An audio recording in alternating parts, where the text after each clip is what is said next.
নমস্কার। আমি স্বপন চৌধুরী কলকাতা থেকে বলছি। আপনাদের জানিয়ে রাখি, দেখুন, বোঝা যাচ্ছে কেবল টিভিতে আবার একটা টার্ময়েল আসতে শুরু করেছে। একই সঙ্গে বেশ কিছু গুরুত্বপূর্ণ ঘটনা ঘটেছে এবং আগামী দিনে ঘটতে চলেছে।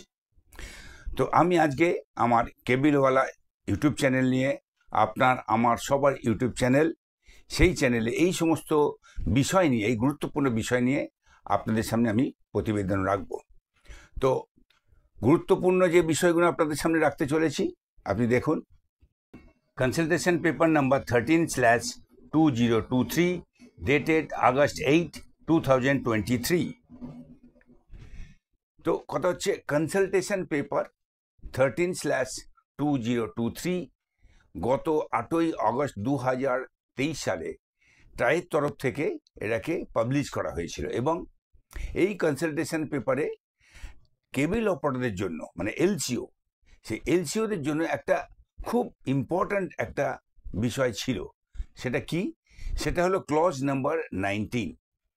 তো সেখানে এই ক্লজ 19-এ কেবল অপারেটরদের সঙ্গে এমএসওদের যে বিজনেস আন্ডারস্ট্যান্ডিং আছে, এবং সেই বিজনেস আন্ডারস্ট্যান্ডিংয়ের জন্য যে রেভিনিউ শেয়ারিং যে ইস্যুটা ছিল, সেই রেভিনিউ শেয়ারিংটা রিভিশনের কথা বলা হয়েছিল।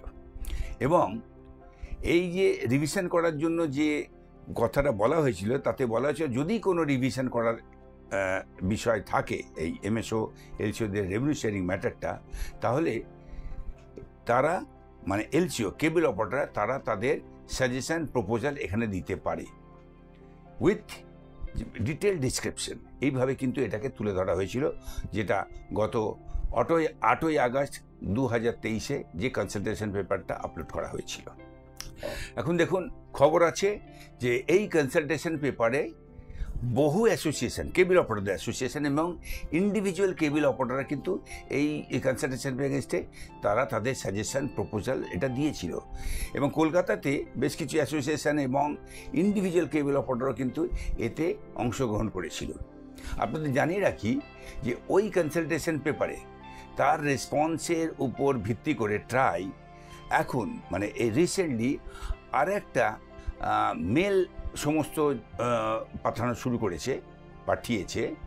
সেটা হচ্ছে গত 20শে জুন, এবং তারপরের দিন 21শে জুন একটা রিমাইন্ডার মেল পাঠিয়েছে সেই সমস্ত অপারেটর বা অ্যাসোসিয়েশনের কাছে যারা এই কনসালটেশন পেপারে তারা প্রপোজাল দিয়েছিল। এখন কথা হচ্ছে, ওই মেলটাতে কি ছিল, মানে ট্রায়ের পাঠানো মেলটাতে কি ছিল। ট্রায়ের তরফ থেকে যে মেল দিয়ে জানানো হয়েছিল, তাতে জানতে চাওয়া হয়েছিল অপারেটর এবং এলসিওদের কাছ থেকে যে এমএসও এলসিও রেশিও যে রিভিশনের যে প্রপোজালটা তারা বলেছে, তাদের জন্য তারা একটা ডিটেল ক্ল্যারিফিকেশান দিক। তাহলে কি হবে, এই ডিটেল ক্ল্যারিফিকেশান দিলে একটা সুইটেবল, এই ম্যাটারটা নিয়ে একটা সুইটেবল সলিউশন বার করার জন্য ট্রাই চেষ্টা করবে। আর সেই রেসপন্সটা যে চেয়েছিল, তার লাস্ট ডেট অফ সাবমিশন ছিল 24শে জুন 2024। একদম ঠিক শুনছেন, গত 24শে জুন 2024। তো বিষয়টা অত্যন্ত গুরুত্বপূর্ণ বিষয়। তার কারণ, অপারেটর হিসেবে আপনারা অনেকে হয়তো জানেন, অনেকে জানেন না। আপনাদের বলে রাখি, সেই বিগত 2012 সালে কলকাতার এক কেবল অপারেটর অ্যাসোসিয়েশন এই রেভিনিউ শেয়ারিং ইস্যু যখন 2012-তে এটা ইমপ্লিমেন্টেশন করার জন্য ট্রায়ের একটা প্রপোজাল এসেছিল, সেটা নিয়ে তারা বিরোধ করেছিল, অবজেকশন করেছিল, এবং টিডিস্যাটে একটা কেস করেছিল। এই কেস করার মূল দাবি ছিল যে কেবল অপারেটররা কিন্তু এই হোল সিস্টেমের, কেবল টিভি ইন্ডাস্ট্রি হোল সিস্টেমে একটা গুরুত্বপূর্ণ একটা স্থান অধিকার করে আছে, এবং গুরুত্বপূর্ণ একটা কাজ করে। গুরুত্বপূর্ণ বিষয় বা গুরুত্বপূর্ণ কাজ কেবল অপারেটররা কী করে, সেটা হচ্ছে এই কেবল টিভি সার্ভিস গ্রাহকের ঘরে পৌঁছে দেয় 24/7/365 ডেজ, এবং সেটা মেনটেন করে, ম্যানেজ করে। এবং তার ফলে যেটা হয়, একটা গ্রাহকের ঘরে কেবল টিভির স্বচ্ছ পরিচ্ছন্ন একটা ছবি পৌঁছয়, এবং গ্রাহক সেই ছবি দেখার জন্য সাবস্ক্রিপশন পেমেন্ট করে। এটা হয় বিকজ কেবল অপারেটরদের নেটওয়ার্কের মাধ্যমে একটা পরিষেবা পৌঁছয়, সেই স্বচ্ছ পরিষেবাটা পৌঁছানোর জন্য গ্রাহক কেবল টিভিটা দেখে। এবং কেবল টিভির স্বচ্ছ পরিষেবা যদি পাওয়ার জন্য যেটা হয়, ওই সাবস্ক্রিপশন যে রেভিনিউ, তার সঙ্গে আরেকটা রেভিনিউ জেনারেট হয়, সেটা হচ্ছে অ্যাডভার্টাইজমেন্ট, মানে প্রোগ্রামের ভেতর যে অ্যাডভার্টাইজমেন্ট চলে। তাহলে দেখা যাচ্ছে কেবল অপারেটরদের যে পরিষেবা, সেই পরিষেবাটা যদি সুষ্ঠুভাবে চলে তাহলে দুটো জিনিস হয়, একটা হচ্ছে সাবস্ক্রিপশন পেমেন্ট ওঠে, একটা হচ্ছে অ্যাড রেভিনিউ ওঠে। মানে টোটাল যে রেভিনিউ যেটা কেবল টিভির মাধ্যমে, সেটা কেবল অপারেটর থেকে ওঠে। আর এটা কী করে সম্ভব? কেবল অপারেটর যে নিজস্ব নেটওয়ার্ক তৈরি করেছে এবং সেই নেটওয়ার্কের মাধ্যমে যে পরিষেবাটা গ্রাহকের কাছে পৌঁছে দিচ্ছে 24/7/365 with crystal clear picture service, তার জন্য হচ্ছে। আর সেই জন্য এটা কেবল অপারেটর দীর্ঘদিনের দাবি ছিল, এবং সেই কোর্ট কেসে তো এই দাবিটাই ছিল। অপারেটর যখন এরকম একটা গুরুত্বপূর্ণ কাজ করছে যার মাধ্যমে রেভিনিউটা আসছে, সুতরাং কেবল অপারেটর এবং এমএসও ওদের ইন্টারনাল যে রেভিনিউ মডেল যেটা ট্রাই ঠিক করেছে 2012 সালে, সেটা রিভিশন করতে হবে। এই দাবি বিগত বহুদিন ধরে চলছে।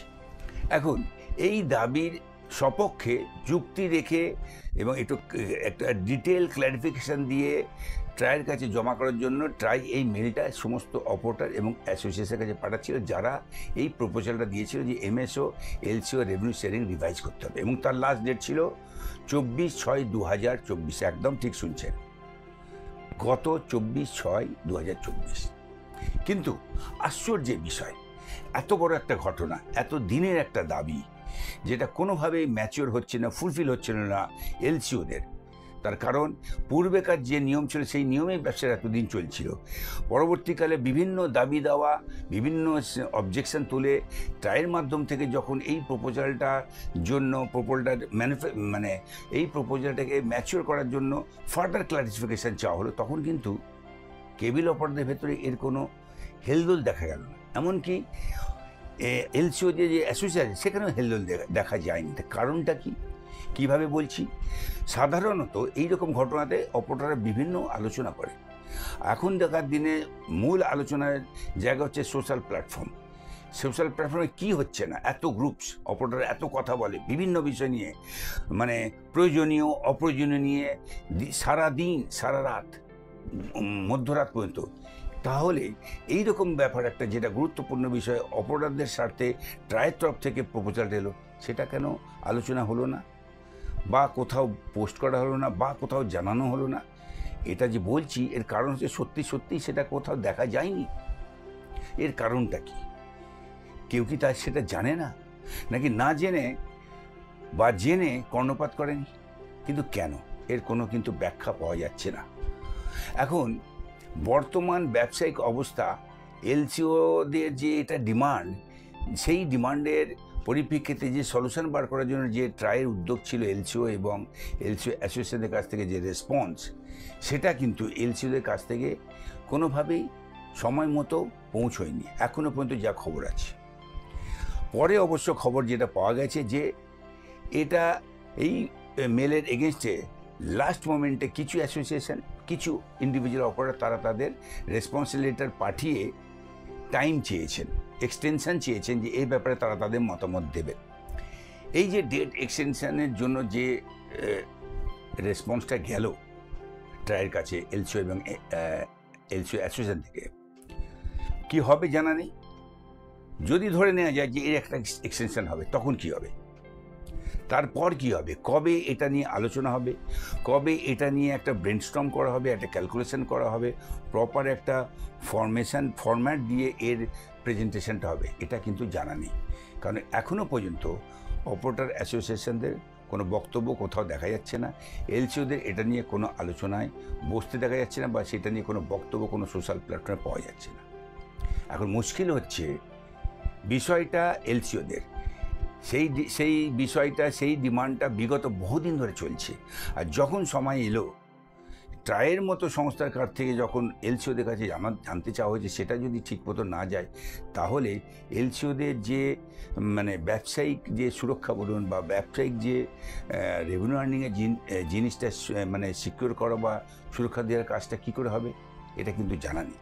কারণ যাদের কাজ তাদেরকেই করতে হবে, তবেই কিন্তু কোনো কাজের ফলস্বরূপ কিছু পাওয়া যেতে পারে। এখনও পর্যন্ত যে অবস্থা আছে, কিছু বোঝা যাচ্ছে না। অপারেটরের বিষয়, অপারেটররা ঘুমোচ্ছে, তাদের মধ্যে হেলদোল নেই। এখন এটা তাদের বিষয়, যখন তারাই করবে। এবার আমি আমার দ্বিতীয় বিষয় নিয়ে আলোচনা করব। দেখুন, I work as a community influencer and my job is to collect information of broadband and cable TV industry and accordingly accumulate those information and put it before you so that you people can go through all this information and accordingly you can plan your business for the days to come. এটাই আমার কারণ। আমি কেবলওয়ালা channel করি, কেবলওয়ালার মাধ্যমে এই সমস্ত বিভিন্ন information operator হিসেবে আপনাদের কাছে তুলে ধরি। তো এখন সেকেন্ড ইস্যু নিয়ে আলোচনা করতে গিয়ে আমি আপনাদের একটা নোটিশ দেখাবো, একটু দেখে নিন।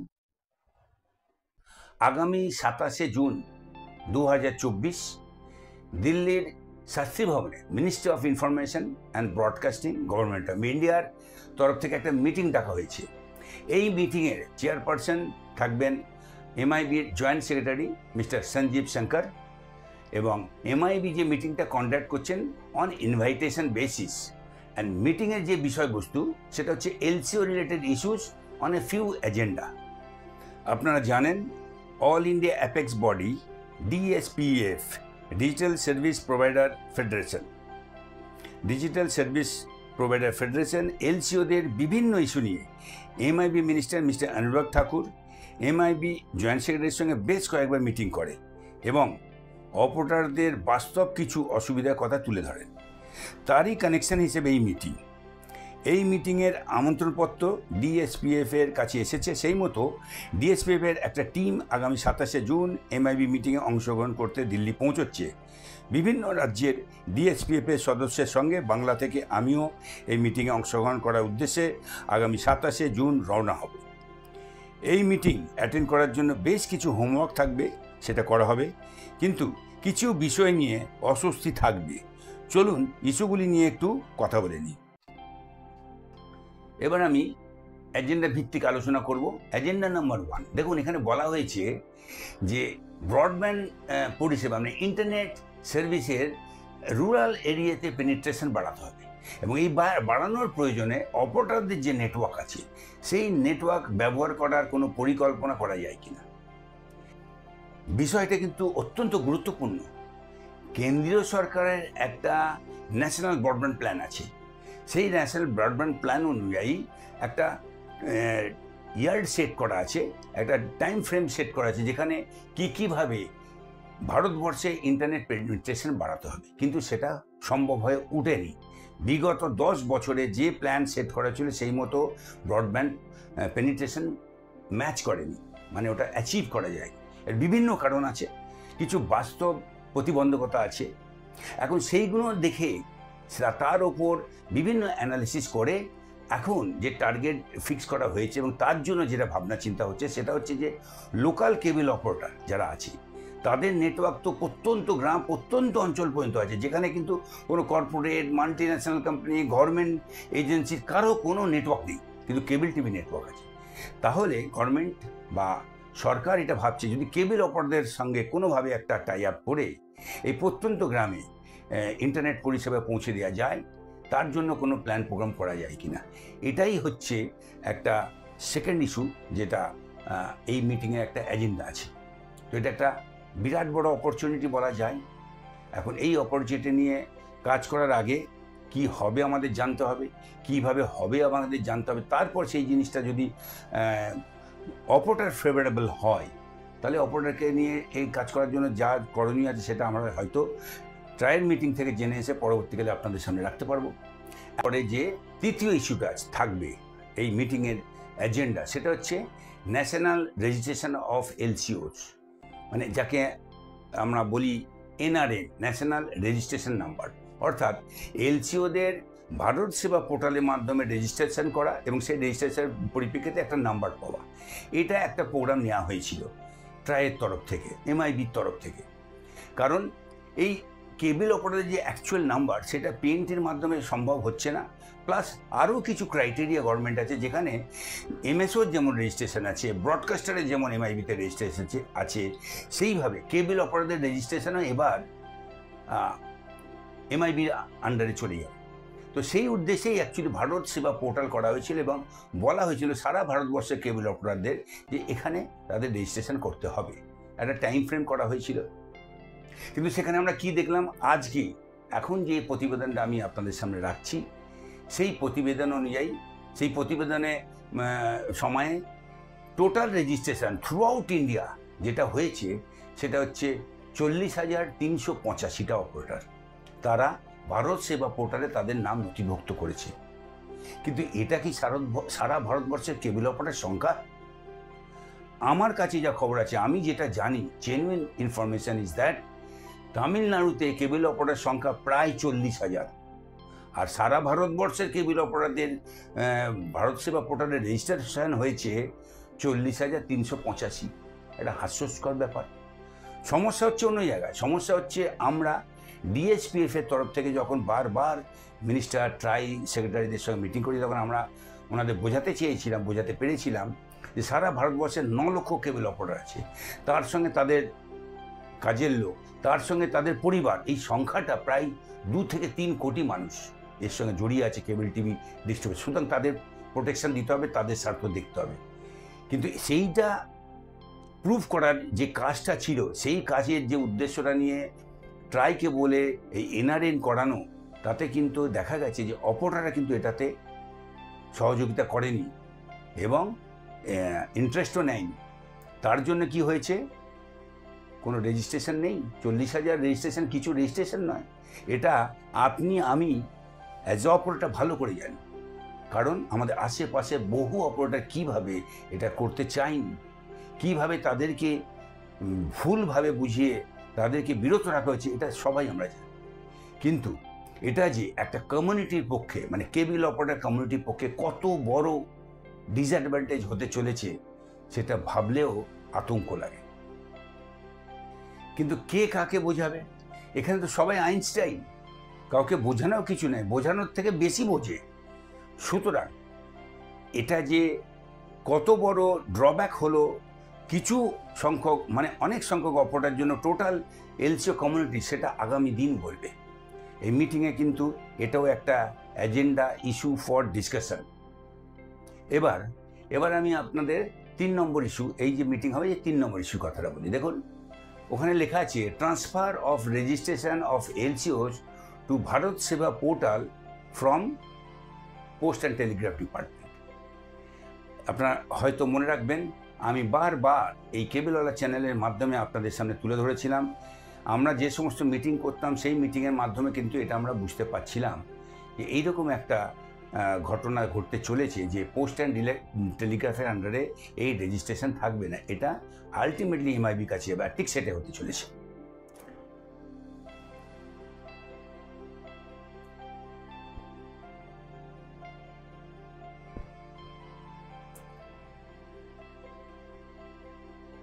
এমআইবির প্রপোজাল হচ্ছে পোস্ট অ্যান্ড টেলিগ্রাফ থেকে রেজিস্ট্রেশন উইথড্র করা হবে এবং কেবল অপারেটর হিসেবে যারা কাজ করবে তাদের total registration online Bharat Seva portal থেকে হবে। এখন প্রশ্ন উঠতেই পারে, অনেকে ভাবতেই পারে এ আবার কি হলো, এতে কি ভালো হবে, এতে ভয়ের কি কারণ আছে? দেখুন, ভালো মন্দ নিয়ে সব জিনিস, সব ভালো হবে বা সব খারাপ হবে এরকম হয় না। কিন্তু একটা প্রপার অর্গানাইজ সেক্টর হতে চলেছে, হয়ে গেছে। সেখানে স্টেক হোল্ডার হিসেবে যারা কাজ করছে তারা রেগুলারাইজ হয়ে গেছে, কেবল অপারেটর হিসেবে যারা আছে তারাও কাজ করছে, কিন্তু কতটা রেগুলারাইজ সেটা নিয়ে তো 100% দ্বিমত আছে। তো এমআইবি আন্ডারে যখন এইভাবে রেজিস্ট্রেশন হবে, কাজ করার ব্যাপারে জিনিসগুলো সামনে আসবে, তখন কিন্তু কেবল অপারেটরদেরও রেগুলারাইজ হতে হবে, অর্গানাইজড হতে হবে, প্রফেশনাল হতে হবে, সব কিছু। তো এটা কারো কাছে খারাপ, কারো কাছে ভালো, সেটা সময় বলবে, দেখা যাক কী হয়। এরপর এই মিটিংয়ের যে 4 নম্বর পয়েন্ট, সেটা হচ্ছে আদার ম্যাটার রিলেটেড টু এলসিও। মানে ব্যাপারটা বোঝা যাচ্ছে এই মিটিংটা পুরোপুরি এলসিও রিলেটেড হচ্ছে। মানে এলসিও যাবতীয় বক্তব্য, যাবতীয় প্ল্যান, প্রোগ্রাম, প্রস্তাব এবং কীভাবে কেবল টিভি অপারেটর আগামী দিনে চলতে হবে বা তাদের রেজিস্ট্রেশন কীভাবে করতে হবে, ব্যবসাটা কীভাবে করবে, সার্ভিসটা কীভাবে দিতে হবে, তাদের স্থায়িত্ব, ভবিষ্যৎ, সুরক্ষা, সব কিছু কিন্তু এর ভেতর জড়িয়ে থাকবে।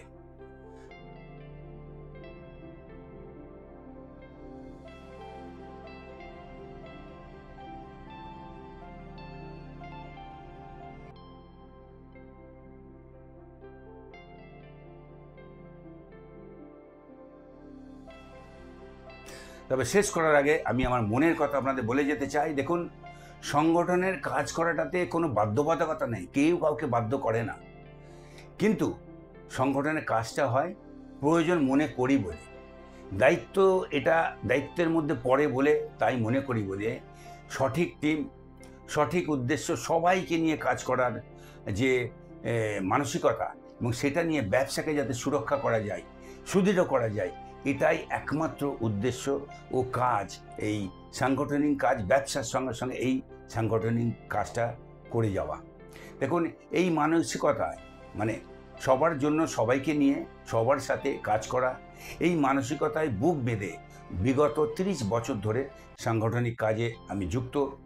এই কাজ করতে করতে বহু ভালো মানুষকে আমি পেয়েছি, পাশে পেয়েছি, তাদের সান্নিধ্যে এসেছি, অদ্ভুত সব ভালো ভালো মানুষের পাশে থাকতে পেরেছি, লড়াই করা, প্রতিবাদ করার ভাষা পেয়েছি, শক্তি সঞ্চার করেছি। দেখুন, সবার জন্য, সবার হয়ে, সবার সঙ্গে কাজ করার মানসিকতা, এই মানসিকতা নিয়ে চলতে গিয়ে এটা আমি স্বীকার করব, আপনাদের সহযোগিতা, আপনাদের প্রেরণা, আপনাদের ভালোবাসা, আপনাদের বিশ্বাস অর্জন করতে পেরে আমি আপ্লুত এবং আনন্দিত। তবে আমি বিশ্বাস করি, এলসিওদের কমিউনিটিদের জন্য কাজ করা কারো একার কাজ নয়, আরও অনেক মানুষের প্রয়োজন এখানে আছে, প্রকৃত লিডারশিপের দরকার আছে। আর এই লিডারশিপের জন্য হতে হবে ভিশনারি, ট্রান্সপারেন্ট, নির্ভীক এবং ঠিক কথা বলা, ঠিক জায়গায় বলা এবং স্বচ্ছতা নিয়ে কাজ করা, এটার খুব প্রয়োজন আছে। জাস্ট শেষ করার আগে 2 লাইন দিয়ে শেষ করব। দেখুন, এলসিওদের কাজে দিল্লি যাওয়ার পিছনে বিশেষ কয়েকজন এলসিও আমাকে শক্তি জুগিয়েছে, সাহস দিয়েছে প্রয়োজনীয় অনুদান। না হলে এই কম সময়ের ভেতর সব কিছু করা সম্ভব আমার পক্ষে ছিল না। আমি তাদের নাম নিয়ে তাদের বিড়ম্বনায় ফেলতে চাই না, তবে এ বিষয়ে আমার পাশে থাকা ও তাদের এগিয়ে আসার জন্য আমি তাদের কাছে কৃতজ্ঞ আছি, কৃতজ্ঞ থাকব। এই বলে আজকে আমি আমার অনুষ্ঠান শেষ করছি। তবে শেষ করার আগে অঙ্গীকার করে গেলাম, মিটিং থেকে ফিরে এসে মিটিংয়ের যাবতীয় খবর আপনাদের সামনে তুলে ধরব। এই বলে শেষ করছি। নমস্কার, ধন্যবাদ।